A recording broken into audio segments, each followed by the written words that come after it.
সুপ্রিয় দর্শকবৃন্দ, আসসালামু আলাইকুম। নিশ্চয়ই সবাই ভালো আছেন। আজকে আবার উপস্থিত হলাম নতুন একটি গল্প নিয়ে, নতুন একটি জমিদার বাড়ির ইতিহাস নিয়ে। যে জমিদার বাড়িটি ঝরাছিন্ন অবস্থায় এক ভুতুড়ে বাড়িতে পরিণত হয়েছে। আজকে আপনাদের দেখানোর চেষ্টা করব পাকুটিয়া জমিদার বাড়িটি কি ছিল। এই জমিদার বাড়ি, চলুন বন্ধুরা ঘুরে আসি পাকুটিয়া জমিদার বাড়িটি থেকে।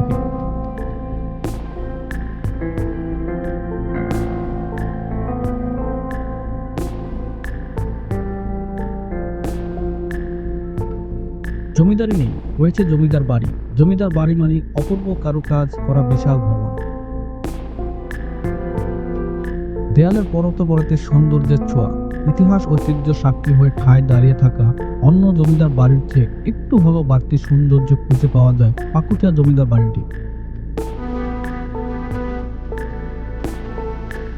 টাঙ্গাইল সদর থেকে ৩৫ কিলোমিটার দক্ষিণে নাগরপুর উপজেলার লোহজং নদীর তীরে ১৫ একর এলাকা জুড়ে অবস্থিত এই জমিদার বাড়িটি। এখানে পাশাপাশি রয়েছে চমৎকার কারুকাজ খচিত বেশ কয়েকটি ভবন।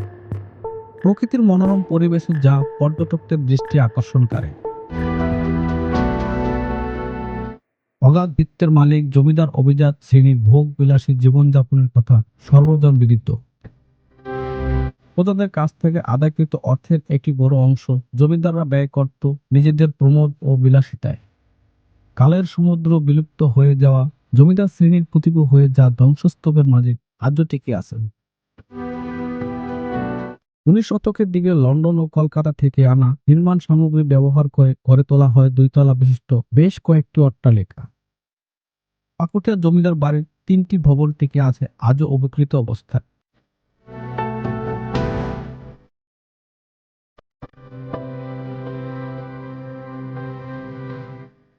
কালের সাক্ষী হয়ে দাঁড়িয়ে আছে জমিদার বাড়ির প্রবেশমুখে একটি পুরনো মন্দির। জনশ্রুতি রয়েছে শরৎকালে দেবী দুর্গার প্রতিমা তৈরি ব্যস্ত থাকতেন ভারতবর্ষের নাম করা সব প্রতিমা কারিগররা।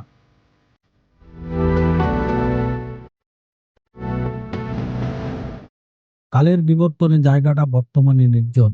নেই আগের সেই গৌরব অভিজাত্যের ছাপ, নেই প্রতিমা তৈরির কোনো ব্যস্ততা।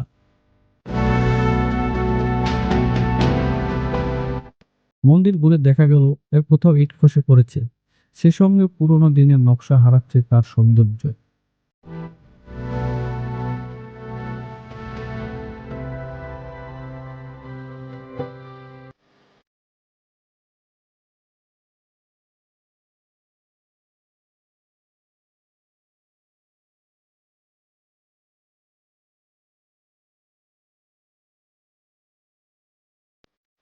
মন্দিরের পেছনে রয়েছে বিশাল বিশাল ৩টি মহল, যা সেকালের ৩ তরফ নামে পরিচিত ছিল। জমিদার বাড়িটির সবচেয়ে বড় মহলে বর্তমানে পাকুটিয়া বিসিআরজি বিশ্ববিদ্যালয় কলেজ পরিচালিত হচ্ছে।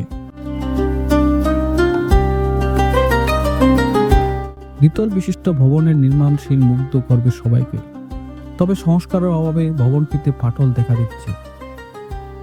বাড়ির সামনে রয়েছে বিশাল এক মাঠ। শৈল্পিক কারুকার্য খচিত পাকুটিয়া জমিদার বাড়ির ভবনগুলো দেখলে এখনো আশ্চর্য হতে হয়।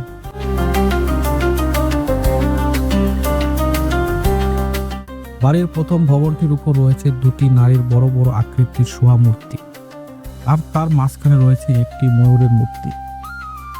তার পাশে জমিদার বাড়ির উপরে ছোট ছোট করে নানা মূর্তি স্থাপন করা রয়েছে। যদিও বর্তমানে অধিকাংশ মূর্তি ভেঙে পড়েছে, জমিদার বাড়ির মাঝে খোদাই করে লেখা রয়েছে ১৯১৫ শ্রীযুক্ত বাবু ভূপেন্দ্র মোহন রায়, ১৫ এপ্রিল। কলেজ ভবনের পাশে রয়েছে আরেকটি ভবন। এই ভবনটিতে বর্তমানে পাকুটিয়া উপস্বাস্থ্য কেন্দ্র কার্যক্রম চলছে। এর পাশে আরেকটি দোতলা ভবন। এই ভবনটির উপর নানা পরী ও নারী মূর্তি স্থাপনা করা রয়েছে।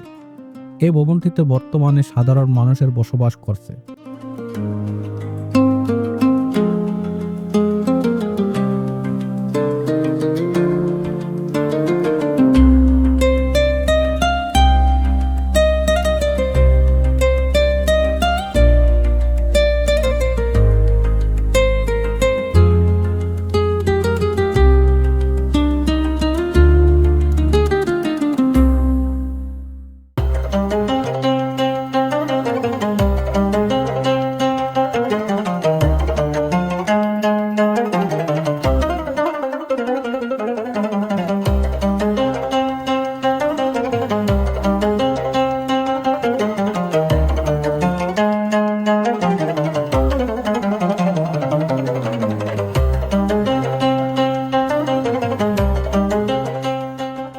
জমিদার বাড়ির আশেপাশে রয়েছে বেশ কয়েকটি বড় বড় কূপ বা কুয়া।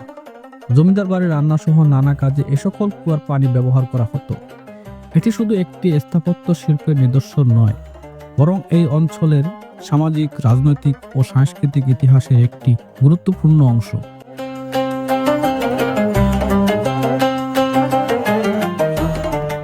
ইংরেজ আমলের শেষ দিকে এবং পাকিস্তান আমলের দীর্ঘ সময় পর্যন্ত তৎকালীন ব্রিটিশ রাজধানী কলকাতার সাথে মেইল স্টিমার, মাল এবং যাত্রীবাহী স্টিমার সহ সার্ভিস চালু ছিল এই জমিদারদের সাথে।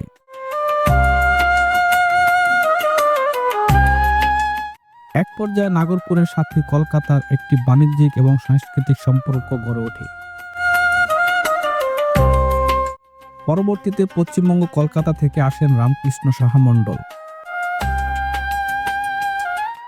ঊনবিংশ শতাব্দীর শুরুতে তিনি পাকুটিয়া জমিদারি শুরু করেন।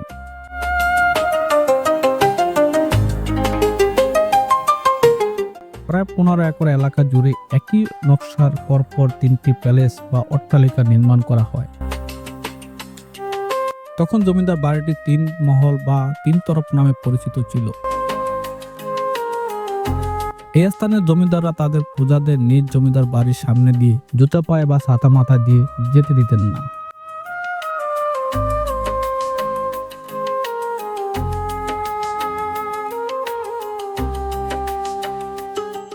এই ভবনের সামনে রয়েছে মাঠের পাশে দোতলা টিনের ও কাঠের তৈরি একটি রঙ্গমঞ্চ।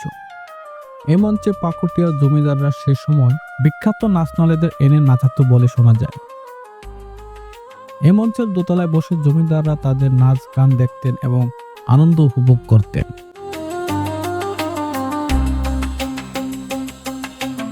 জমিদার কৃষ্ণচন্দ্র সাহা এবং তার উত্তরসূরিরা এই জমিদারি পরিচালনা করতেন। জমিদারের কেন্দ্রবিন্দু ছিল এই বাড়িটি, যা সে সময়ের ক্ষমতা, ঐশ্বর্য এবং সামাজিক অবস্থানের প্রতীক হিসেবে নির্মিত হয়। জমিদাররা কৃষি, ব্যবসা এবং দাতব্য কাজের মাধ্যমে স্থানীয় জনগণের জীবনে প্রভাব বিস্তার লাভ করতেন। ব্রিটিশ শাসনামলে এই জমিদার বাড়ি ছিল স্থানীয় প্রশাসনিক ও সামাজিক কার্যক্রমের কেন্দ্র। জমিদাররা সংস্কৃতির প্রসারে বিশেষ ভূমিকা রাখতেন। বিশেষ করে দুর্গাপূজা ও পহেলা বৈশাখ উপলক্ষে বাড়িতে আয়োজিত উৎসবগুলো ছিল স্থানীয়দের জন্য বিশাল আকর্ষণ। পাকুটিয়া জমিদার বাড়িটি মুঘল এবং ইউরোপীয় স্থাপত্য শৈলীর মিশ্রণে নির্মিত। এটি লাল ইট এবং চুন সুরকির মিশ্রণে তৈরি। বাড়ির সামনের দিকে দৃষ্টিনন্দন নকশা এবং প্রবেশপথে সুদৃশ্য খিলানো রয়েছে। ভবনের অভ্যন্তরে রয়েছে প্রশস্ত বারান্দা, সুসজ্জিত কক্ষ এবং ঝুল বারান্দা।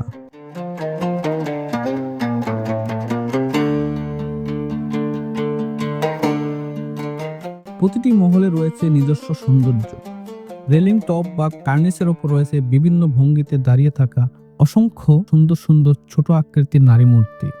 এই অট্টালিকাগুলোর পাশ্চাত্য শিল্প সংস্কৃতির এক অনন্য সৃষ্টি, যার লতাপাতার চমৎকার কারুকাজগুলো মুগ্ধ করার মতো। এছাড়া পূজা মণ্ডপের শিল্প কারুকাজ শত বছর পর এখনো দর্শককে মুগ্ধ করে। এই ভবনটির পিছনে উপেন্দ্র সরোবর নামে বিশাল একটি আটঘাটলা নামের পুকুর ছিল। সে পুকুরটি এখনো আছে, কিন্তু ঘাটলাগুলো নেই। এই জমিদার বাড়িটি স্থানীয় ঐতিহ্যের একটি মাইল ফলক। এখানে একসময় ধাতব্য চিকিৎসালয়, শিক্ষা কার্যক্রম এবং বিভিন্ন সামাজিক অনুষ্ঠান অনুষ্ঠিত হতো। জমিদাররা দুস্থ মানুষের পাশে দাঁড়াতেন, যা তাদের জনপ্রিয়তার অন্যতম কারণ। দৃষ্টিনন্দন এই জমিদার বাড়িটিতে প্রতিদিনই ভিড় জমাচ্ছে পর্যটকদের। আজ জমিদারি নেই, আছে শুধু জমিদারের ইতিহাসের সাক্ষী। পাকুটিয়া জমিদার বাড়ির পরতে পরতে রয়েছে প্রাচীনকালের নিদর্শন। জমিদার বাড়িটির সংস্কার বা জমিদারদের ইতিহাস সংরক্ষণ না হওয়াতে একদিকে যেমন সৌন্দর্য হারাচ্ছে বাড়িটি, অন্যদিকে তরুণ প্রজন্মের কাছে অজানা থেকে যাবে এর ইতিহাস। এভাবেই হয়তো একদিন স্মৃতি থেকে হারিয়ে বিলুপ্ত ঘটবে পাকুটিয়া জমিদার বাড়ির।